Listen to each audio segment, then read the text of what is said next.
with this fucker. Casey, you are a multi-millionaire and you're classy as fuck. What are you doing with this guy? And I remember how he treated me, because I was like his fuck buddy. I was not the main one. And once again, low self-esteem, putting myself through this shit. I was doing everything, sitting there going like, look at what I am, and trying to like convince that I'm worth it, right? It's just fucking pathetic. Can you say pathetic, capital P? But that's where my self-esteem was, like, totally. And he was my first fuck, and I thought that, like, that's just how it was. You know, you get used to something, you keep going there, even if it's shitty. What's up, fam? I'm in the car in California traffic. So I figured, I'll just go ahead and do my podcast, do my episode here. You know what I'm saying? Do my video here. And this is going to be, I was kind of going back and forth, like, do I put this out there? Why am I putting this out there? Why would I not just keep it inside of my safe container mastermind in my MR courses with my girls? Because Casey, there's people out there, I don't know, y'all get it. But I really did. I've gone back and forth of where I need to air this. And it's because the topics, and then it leads me to like, there's some shame here. So I'm like looking at stuff, I'm like, fuck it, you're good, get it out, right? So here we go. I was telling y'all in my episode yesterday, it was about the sacred rage. I don't know if you watched that, listen to that. And in Amar, it's my course on feminine, the like divine feminine. It's a passage of rites, very ancient wisdom, passage of rites, womb wisdom for women, and men, if they desire to heal their sexual energy, feminine energy, if they want to get in touch with their feminine, like totally could do this. But it's really all about the divine feminine. And it will, like, women that hasn't had a period in 12 years started. Things are being found out. Like, disclaimer, enter at your own risk, okay? It's a magical container. It's one of the first programs I've ever just allowed to come through me, is just being the channel and letting it come through. And that's Amar, and it means beauty in Egyptian and Arabic. And so there's that. But anyway, in 2021, I started diving into really doing some sacral energy work on my sacral chakra. It's all your feminine womb area. It's your creativity, spot for creativity, your spot for emotions. For years I didn't want to feel anything. I was told that, babies cry, tough girls don't cry, even Orcs and Don sings cowgirls don't cry. It's just like emotions and feelings, just touchy-feely wasn't my cup of tea. So I started to explore this center in my body. And if you look, it's like where a lot of people store fat and keep that, which means protection. They're protecting this area. If you store fat around your midsection or your love handles, like, this is all part of it. So I started diving into it, and you have to address, sexual partners, boyfriends, people that you've loved, and all this stuff. And I did some processing on, my first little boyfriend. And so I met Skip and married Skip. We got married, I think, when I was 21. Where I'm from, it's like country people, small town, whatever. And that's just what you do. You get married young, you have babies, like, it's just what you do. And that's why later, in 18 years into marriage, we're like, hey, I want to like separate on paper, but let's remain together because I want to be free, and like, fuck this marriage bullshit. Like, we are beyond that shit. You know what I mean? And like, just free doing a lot of stuff. And it's so amazing, and it feels so good. So I had done some work with my first little boyfriend because, like I said, I met Skip at 19. And previous to Skip, I had probably one serious boyfriend that I actually like loved, like had feelings for. And the other one that I dated for some time was a total toxic relationship. It was more like, it was all toxic. There wasn't like love there. It was more of it was an addiction. It was, you wanted that person to be with you so nobody else could be with them. It was just toxic. It was not a lot of love. And like, for me personally, I was a very dark time in my life as well. And then other little, fucks, but never did I like get in a relationship. I always, like, low key also, with this first guy I ever fucked, he was always my fuck buddy. So if I did have a boy toy or boyfriend, whatever, I would still fuck with him. Okay, so following up on the first fuck, my first little boyfriend and everything, and how he grew up and thinking that, we had to be with this person and all this shit, and realizing, just like in Amar, how when we did the father thing, like, when you fully step back, just like Ariel did on The Little Mermaid, when her dad gave her the legs and she was no longer part of the ocean and with him, she had to say bye to him, right? You have to do that with your daddy if you want Prince Eric. Like, you've got to do that with your daddy if you want your husband to step into this fucking Prince Charming role. Like, facts, you can't still be daddy's little girl. No, you have to give it. When they say give away, I mean it. Like, you have to. So some of y'all may be having to, like, clear some massive fucking grief and loss out, but your life's going to be so much better. Same with you, women with moms, like, that's just toxically enmeshed, like that mom on Bridesmaids, how she's like with her mom, and I'm like, and see her life shit, but she's right up her mom's ass, and like, you can't do this shit. You've got to break free, man. You got to break free, like the song Queen. If this triggers you, then it means you probably need to fucking do it worse than most people that's not triggered. If you want a more free life. But anyway, going back to this relationship. Okay, so knowing you got to do that with your daddy, right? Okay, you also have to do it with your first fuck, your first whatever, first love. And if you've married your first love, well, this may open a whole lot of can of worms, because you have to go back and you're not the same person. You're not the same person you were last week. Most of you are not. We certainly aren't the fucking same women we were as when we got married. Like, I was 20 fucking one. Like, in the country, you get fucking married young and have babies young. I got married young, but I didn't have babies young. But I got married very young. And that girl has many times wanted to just kind of be like that Reba McEntire song, Is There Life Out There, beyond this family and home. And I've questioned that many times. And that's why we got divorced this year. Well, we're going to. I still got to get the paperwork. But I was just like, we got married because I was trying to please my family. And I didn't want to be like living with a man and not married. And I wanted to be more than a girlfriend or boyfriend. Like, because I grew up where marriage meant something. Like, oh, it means something. I don't want to just be my boyfriend. Like, and we got married out of a rush. We rushed it because of my dad. And my dad still thinks that he still owns me in a way. I can tell. I just know it. And I was like, we got to get divorced so he knows I could choose you and still not fuck with him. Like, you didn't take me from him. I think my dad and everybody thinks that, like, Skip or your people, like, they maybe took them from me. I don't know. It's some fucked up shit. I forget what happened and what triggered it. Oh, I dreamed about it. And I told you we always stayed fuck buddies. And I remember how he treated me, because I was like his fuck buddy. I was not the main one, right? And once again, low self-esteem, putting myself through this shit.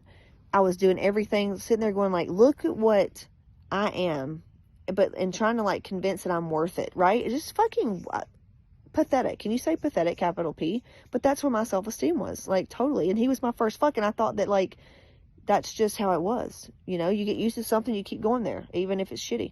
And I didn't even, like, think he was hot. I remember fucking him going, I remember fucking him, like, no cap, and looking in the mirror and going, God, he's so fucking ugly. Like, I did not like seeing him fuck me. And not saying I was some, like, hottie toddy, but goddamn, like, I thought he was disgusting looking in the mirror. And then I felt bad about it, and I'm like, oh. And I know women today, they're not turned on by their husbands. And I'll be fucking damn. If you're not turned on by your husband, what the fuck are you doing? I don't know. I don't. There's just so much of a better life out there. But see, you settled, right? That's where I was. Or maybe you didn't. Maybe none of you did. Hopefully none of you did. But I had this dream. And in the dream, same thing. I had to beg for his time.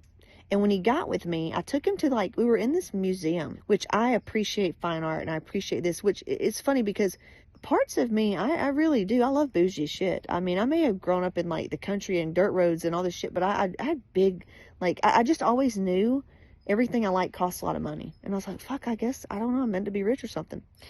But I just always dreamed big dreams like that. And I remember driving down here in Laguna soon after we moved in, and I fucking thought I saw him. Like, it was like shapeshifter. I looked to the left. This was when we were doing a MAR pretty heavy, the feminine course.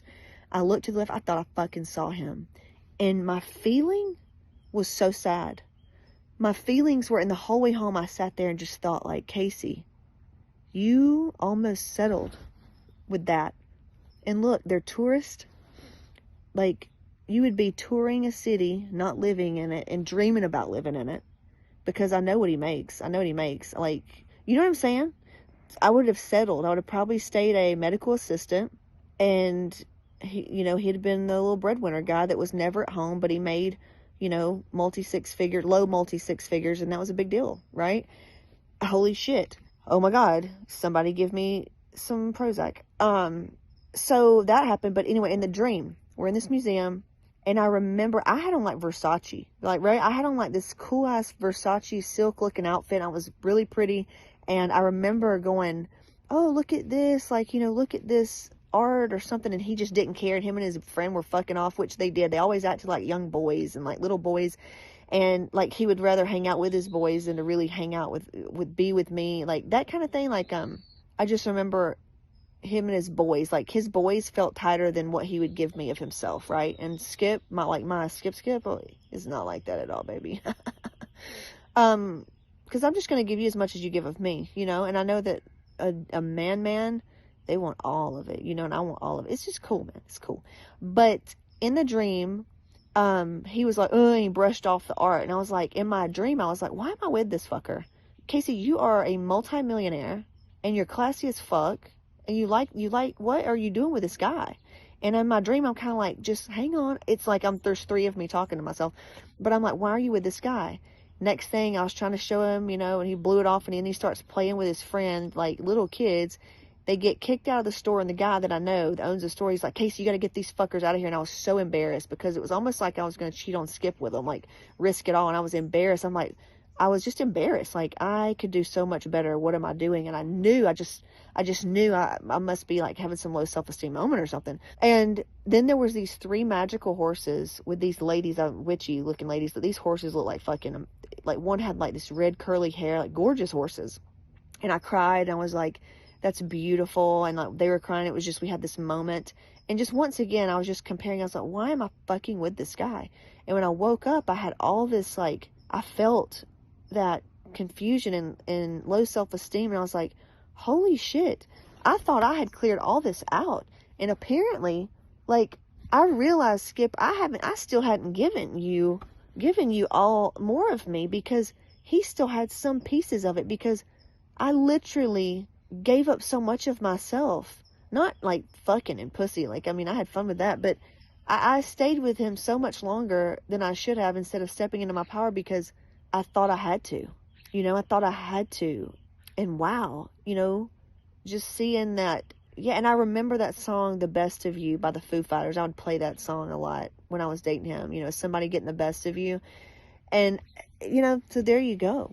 So after I wake up and they're showing me all the shit that gets to be cleared out, that's connected to the boyfriend, the fucking song they started playing. I don't really listen to Rihanna, not because I don't like her. Like, I've liked some of her songs, but it's just in the background of stuff of my life. You know what I'm saying? Like, I don't even think I have a solid, like, oh my God, fuck yeah, Rihanna song. But I'll listen to her shit. Like, I love her. I do. I love her, and I like who she is, and like, she's a bad bitch. Like, I fucking love her. But the song they played, which is so weird because I don't even know the song. They started playing that song, Needed Me. If you never heard it, Needed Me by Rihanna. Sometimes when I wake up and I just know that I've got to go in there and write some shit down. Like, they're giving me, or I'm giving myself, like, the stuff, okay? So when I go in there and I look it up, the fucking lyrics, dog. Let me read them. Let me read you the lyrics. I know a lot of you bad bitches here are going to relate to this, or if you don't even relate to it, let me fucking inform you. And I even watched the Barbie movie last night, and it's so fucking true. The Barbie movie is so good, I highly recommend going to see it. But it's like when the women got programmed by the Kens, okay? And that one lady had fed up, and she starts like spitting the truth about what it's really like, and it snapped the women out and go, oh my God, yeah, I don't like rubbing his feet. I want to go back to like doing the thing I like to do. You know, that kind of thing. So maybe me saying this will like wake you the fuck up too, because obviously if you listen to the rest of the episode, you'll understand what I'm saying. And so many of you, you're not a victim. He didn't treat you that way. Yeah, you let him because you had fucking low self-esteem back then, but deep down you fucking knew you deserved better. Deep down you fucking knew you deserved better, right? And going back to when I first got a boyfriend, I remember he called, like when I walked in to meet him, because it was like a double date thing, I walked in to meet him, and my friend got embarrassed of me, I think, how I was acting, because I thought he was so fucking ugly. Like, I was so embarrassed and was like, oh my God, are you fucking kidding me? I mean, I just got the ugly fucking friend. But there I was, low self-esteem, and guess what? He was really good at sales. Like, really legit, he's a sales manager at some car dealership. Legit good at sales. But I was like, are you fucking kidding me? Now, I'm not saying I was like some bad, I'm not saying I looked fucking hot, but I mean, I'm not saying, like, you know, I was cute. Like, I mean, I was a homecoming court and shit, you know what I'm saying? Like, even though that doesn't matter to some people, but looking back, I mean, I was cute. I wasn't like busted ass fucking ugly.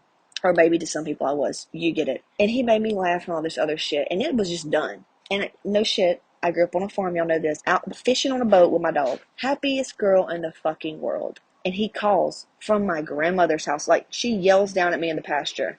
And I'm like, what the fuck? And first of all, boy call me was so embarrassing. Second of all, I was doing my own shit. And now I got to come back to the phone, and this is awkward, but he's good at sales. He's moving in. He knows what he's doing. He is on the pursuit. And so going back, I'm a fucking newbie. I'm a new bitch at this. Okay. The bad bitch doesn't know she's bad yet, is what I'm saying. So I'm new at all this. But anyway, that's how it all started. And this song says I was good on my own. That's the way it was. And that's how it was for me. I was good on my fucking own. You know what I'm saying? And it says you was good on the low for a faded fuck on some faded love. And now it says you used to trip off that shit I was kicking to you. Had some fun on the run, though I'd give it to you. And that's very true. Like, we kicked shit. We were pals, even though he did some fuck shit. And looking back, like, no. I can't believe, like, I didn't just trust my gut and not settle for that. You know, and not go for that.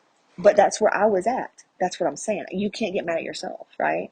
So the next one says, but baby, don't get it twisted. You was just another nigga on the hit list trying to fix your inner issues with a bad bitch. And that right there hit me, y'all, because it was like myself showing me the whole time, you were always a bad bitch. Always a fucking bad bitch. And look at it this way. What if you looked at it this way? You know what I mean?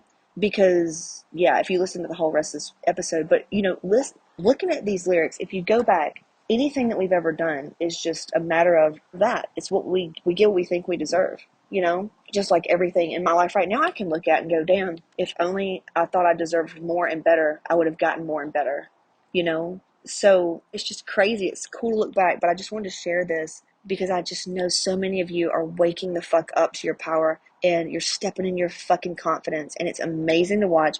And seeing like my process hopefully frees you up a little bit. But yeah, that Needed Me song spoke to me like, holy shit. It made me feel so good. And I didn't do it for this. Used to, I would do things out of spite, like, oh, I'm going to show you, I'm going to fucking be something so you can whatever. At the end of the day, you can't run off that shit. Now I'm just being me, doing what I want to do. And I remember when I got a cover of a magazine, he slid some fucking shit in my DM, like, I knew you could always do it and all this shit. And I'm like, fuck you. You know what I mean? Like, you know, yeah, I bet you did. Yeah, I bet you did. And it was. I knew deep down that he was going to be like really wishing he had me. Like, this was when I was in high school, and we were like, I was wishing I was his thing and he had another girlfriend.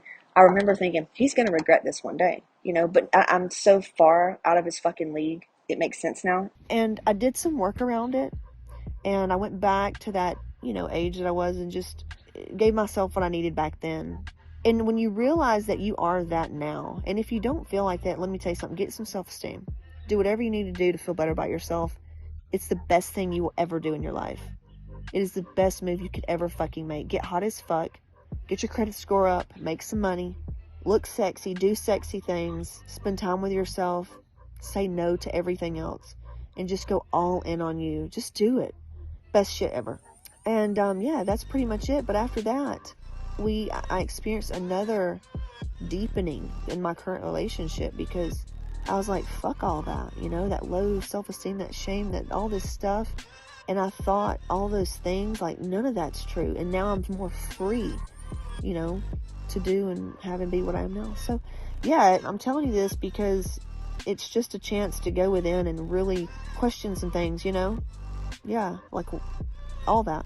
And just really, it's all about finding you and what you really like and who you really are versus what you think you need to be doing or saying what you need to say or wearing what you need to wear, fucking who you think you need to fuck. Like, you can fuck who you want. You can wear what you want. You can go where you want.